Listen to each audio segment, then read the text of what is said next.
¿Cómo reaccionamos ante las diferentes pruebas?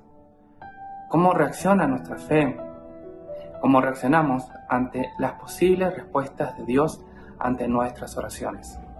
En el libro de Habacuc podemos ver la situación en la que se encontraba el pueblo y cómo Habacuc se indignaba con la situación que acontecía en ese momento.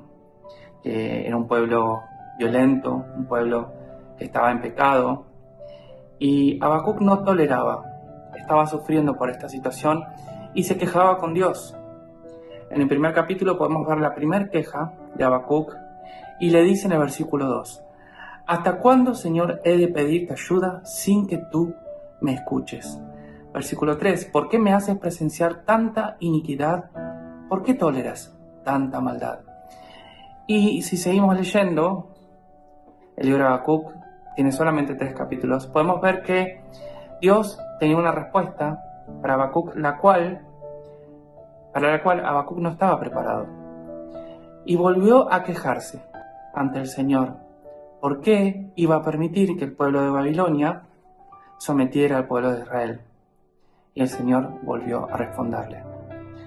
Muchas veces como cristianos, ante las diferentes pruebas que pasamos, no podemos ver la oportunidad que Dios nos está dando de probar nuestra fe, de hacer crecer nuestra fe y de acudir por sobre todas las cosas a Él.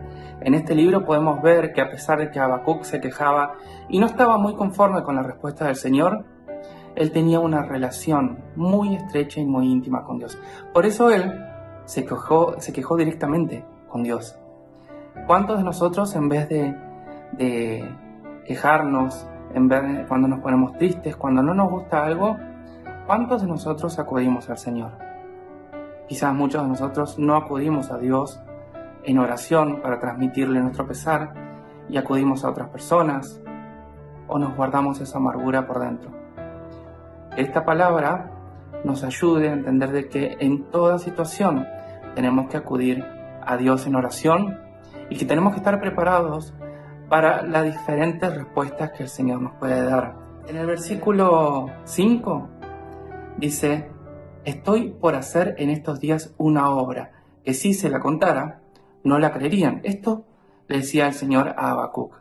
Muchas veces las respuestas y los planes que Dios tiene a nuestras oraciones no son las que nosotros esperábamos. En el versículo 2, cuando leía esta frase que dice: ¿hasta cuándo, Señor, he de pedirte ayuda sin que tú me escuches?, pude entender de que en realidad Dios lo estaba escuchando, Dios le estaba respondiendo. Pero muchas veces, cuando la respuesta no es lo que nosotros esperábamos, creemos que Dios no nos escucha. Y nos impide nuestro razonamiento discernir la respuesta del Señor, porque todavía estamos esperando otra respuesta. ¿Alguna vez pensaste que Dios no te escucha? ¿Se te vino esa frase alguna vez a la cabeza? En el Salmo 102, versículo 17, dice: atenderá a la oración de los desamparados y no despreciará sus ruegos. El Señor siempre responde. Pero tenemos que estar preparados a que muchas veces esa respuesta no es la que nosotros queremos, o la que necesitábamos, o la que estábamos esperando.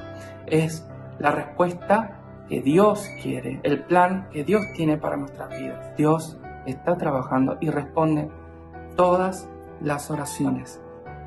Estoy por hacer en estos días una obra que si se las contara, no me la creerían. Muchas veces el Señor hace obras tan grandes, tan maravillosas y tan increíbles para el ser humano. En el versículo 3 del capítulo 2 dice: pues la visión se realizará en el tiempo señalado, marcha hacia su cumplimiento y no dejará de cumplirse. Aunque parezca tardar, espérala, porque sin falta vendrá.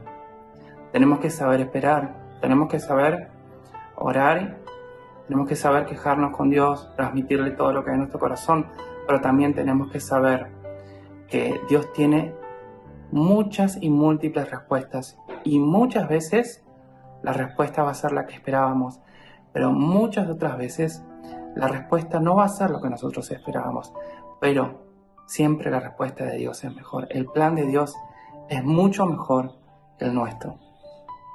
La visión se realizará en el tiempo señalado. Cuando Dios promete que va a hacer algo, lo cumple.